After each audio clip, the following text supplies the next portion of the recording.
నమస్కారం. సుప్రభాత ఘంటారావానికి స్వాగతం. ముందుగా ప్రధానాంశాలు. రాష్ట్రంలో నేడు 3 ఎమ్మెల్సీ ఎన్నికలకు పోలింగ్. ఉదయం 8 నుంచి సాయంత్రం 4 గంటల వరకు ఓటింగ్.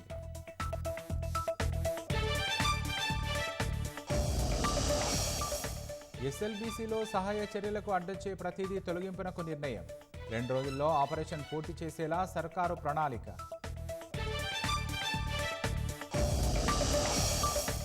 బయో ఏషియా సదస్సుకు అనూహ్య స్పందన. 5,445 కోట్ల పెట్టుబడులతో దాదాపు 10,000 కొత్త ఉద్యోగాలు. నాటో కూటమిలో చేరడాన్ని ఉక్రెయిన్ మర్చిపోవాలన్న ట్రంప్. యుద్ధాన్ని ముగించేందుకు పుతిన్తో త్వరలోనే భేటీ అవుతానని వెల్లడి.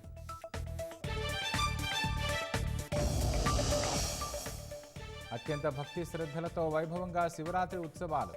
రాత్రంతా శివనామస్మరణ చేస్తూ జాగరణ చేసిన భక్తులు.